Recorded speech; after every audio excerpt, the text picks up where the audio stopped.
On va jouer à action-vérité.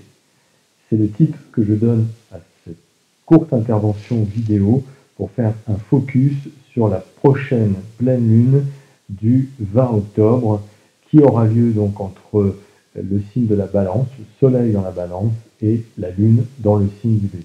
Bonjour chers amis, j'espère que vous allez bien.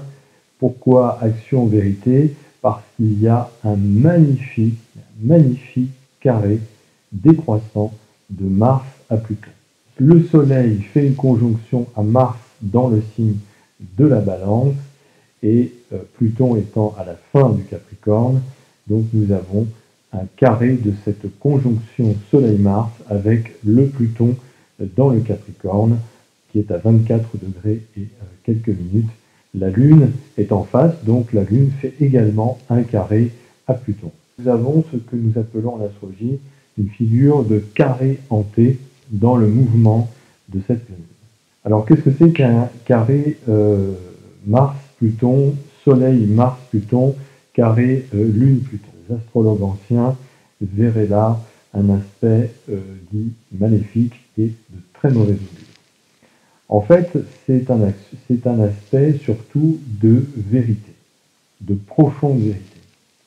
Mars est une planète d'action, c'est une planète d'audace, c'est une planète qui entreprend les choses, et qui manifeste donc son pouvoir d'exister, d'être au monde. Pluton parle de notre psyché primitive, entre autres choses. Mais pour faire court et résumer, je traduirai l'activité de Pluton un peu comme cela. Il y a un lien très fort entre Mars et Pluton, ce sont deux planètes qui gouvernent toutes les deux, à la fois le signe du Bélier et à la fois le signe du Scorpion. On a la Lune qui donc fait opposition au Soleil puisque c'est une pleine Lune, qui est dans le signe du Bélier. Donc on voit bien ici qu'on est dans une dynamique très martienne, très plutonienne, une dynamique d'action de justice. La Balance étant le signe de la recherche d'harmonie, de la recherche de justice, de la recherche d'équilibre des forces en présence, eh bien nous sommes là avec cette pleine lune dans une phase de recherche de vérité authentique et essentielle. Parce que Pluton, je le répète, c'est un petit peu le juge ou le justicier suprême. Pluton, c'est Hadès, c'est le dieu qui règne sur le monde sur les enfers. Enfer, ça vient du latin inferis. Inferis, bien sûr, c'est tout ce qui concerne les mondes intérieurs, les mondes inférieurs. C'est pour ça qu'on rattache Pluton, donc Hadès, à la gouvernance de notre psyché intérieure, de notre psyché primitive. Pluton, comme je l'ai développé dans 3 capsules vidéo précédentes, parle de notre identité première, de notre identité primitive, je serais tenté de dire presque de notre âme, telle qu'elle est dans sa matière brute. Quand on a un Pluton qui est fortement activé dans son thème, on va forcément être animé d'une pulsion de vie, même de mort d'ailleurs, parce que les deux vont de pair, vont ensemble, totalement authentique, dans son jus premier, dans son jus primitif. C'est pour ça que je parle de psyché primitive avec Pluton, cette psyché primitive qui sommeille dans chacun de nous, dans nos tréfonds. Souvent, alors selon la nature des thèmes de chacun et des zodiaques, cette énergie primitive peut être refoulée, parce qu'évidemment, nous sommes conditionnés socialement, nous sommes conditionnés par nos éducations, tous nos systèmes éducatifs, et que ces systèmes éducatifs peuvent fonctionner comme des censeurs. Donc, cette matière brute, cette matière primitive qui fonctionne d'une manière authentique, d'une manière spontanée, un peu à la manière de petits enfants bénis des dieux, un petit peu à la manière de Adam et Ève, repositionnés dans une symbolique biblique judéo-chrétienne. Pluton traduit un petit peu comme ces enfants du Jardin d'Éden, ces enfants d'un paradis perdu, qui sommeille toujours au tréfonds de soi et qui nous sert de carburant intérieur et qui nous anime pour nous pousser à essayer de retrouver cette fraîcheur de l'inédit que nous avons peut-être perdu, que nous avons en tout cas mis de côté à la suite d'un parcours de vie qui ont nécessité de refouler cela au plus profond de soi. Il n'empêche que c'est toujours là.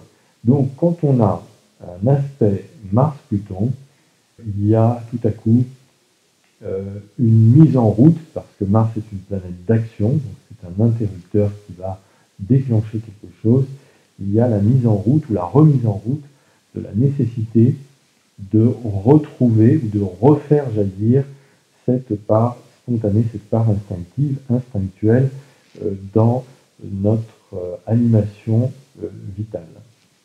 Donc, ça va parler à notre psyché, et notre psyché collective, parce que Pluton est une planète collective, est une planète transpersonnelle, donc c'est une planète qui parle de notre humanité profonde, de cette identité humaine primitive, instinctive, qui est en chacun de nous et qui est nécessaire, bien sûr, pour animer notre énergie vitale, notre énergie de vie. Donc, Pluton est rattaché à nos mémoires aussi,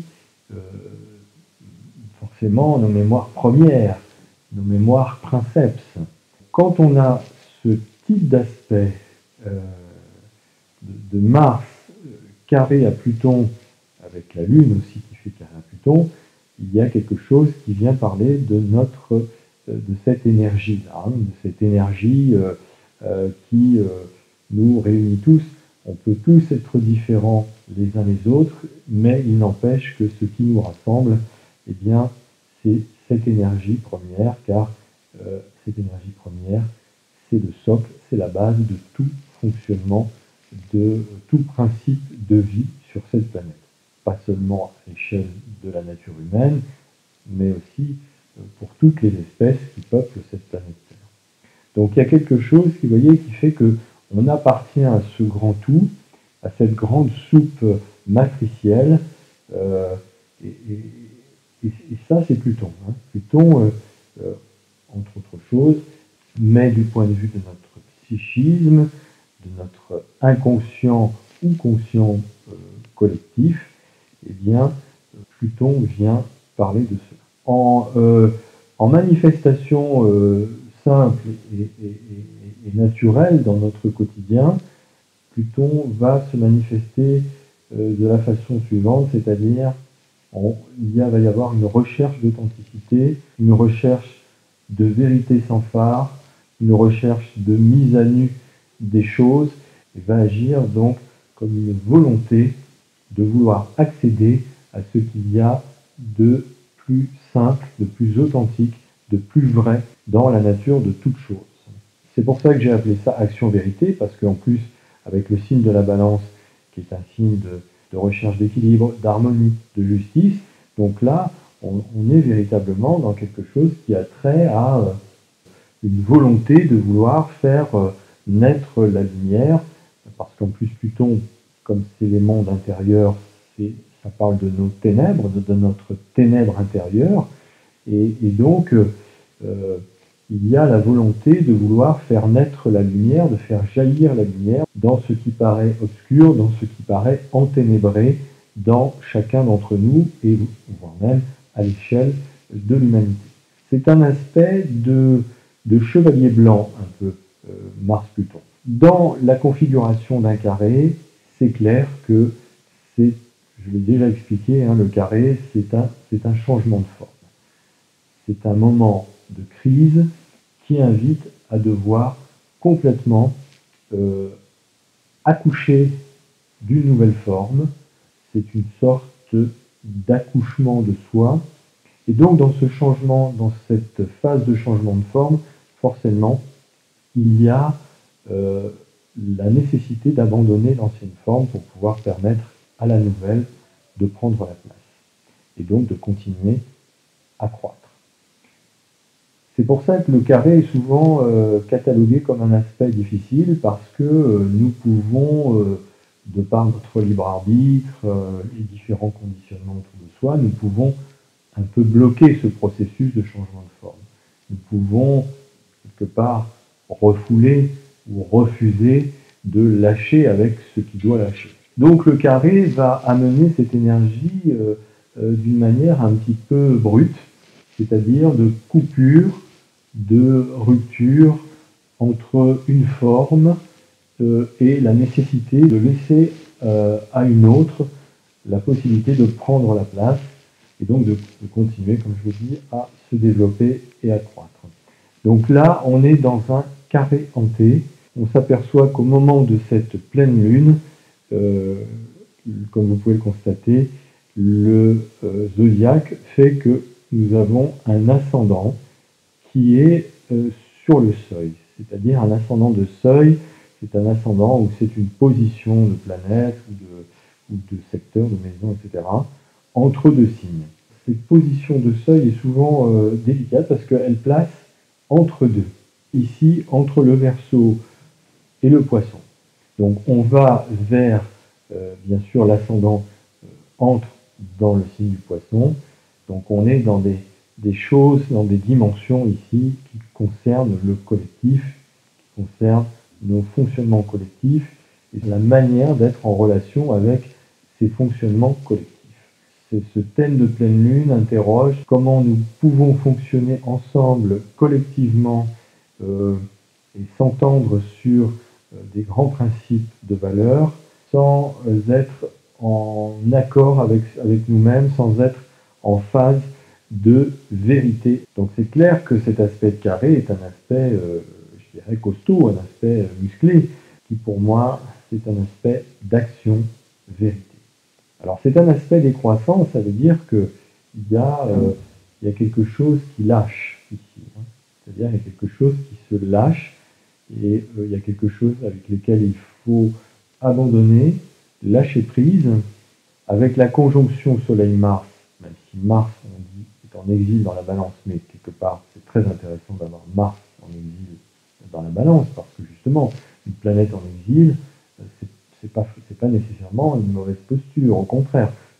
Ce Mars-là vient s'enquérir de choses totalement étrangères justement par rapport à son programme initial, et donc il va se nourrir, il va s'enrichir de toutes les caractéristiques de son signe qui lui est opposé, c'est-à-dire la balance, donc de toutes les caractéristiques de la balance, donc de l'altérité, du regard et de la manière d'être avec cette altérité, avec cet autre, mais en même temps cet autre c'est soi, c'est-à-dire c'est l'autre et moi et l'autre, c'est le je, c'est le nous.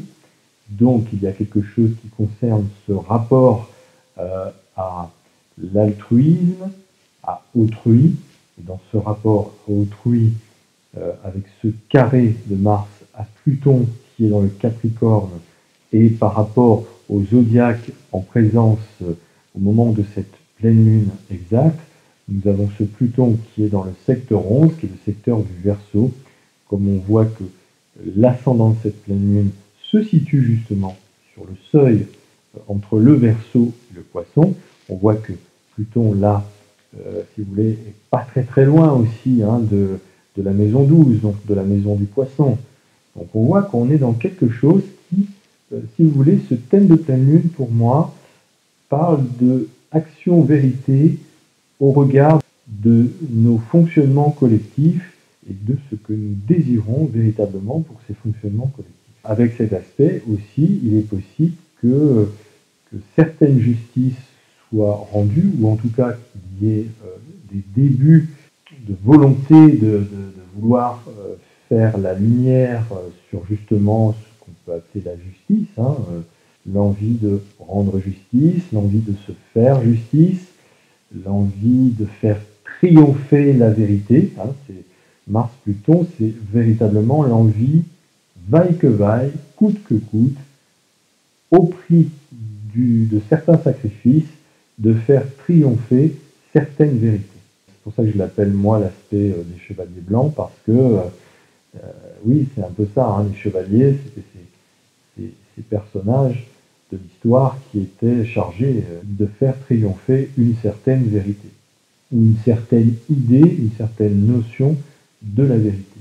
Pour résumer, avec cette commune, on est un petit peu dans cette dynamique-là, c'est-à-dire de faire, d'essayer de faire la lumière sur des choses qui nous paraissent obscures, qui ne sont pas très claires, donc d'essayer de faire la justice, de rendre justice au nom de cette lumière, et qu'on ne pourra plus refuser, très honnêtement, en toute honnêteté, en toute sincérité, c'est le propre de Pluton, de voir. Il y a un aspect de trigone à Jupiter dans le Verseau en 12.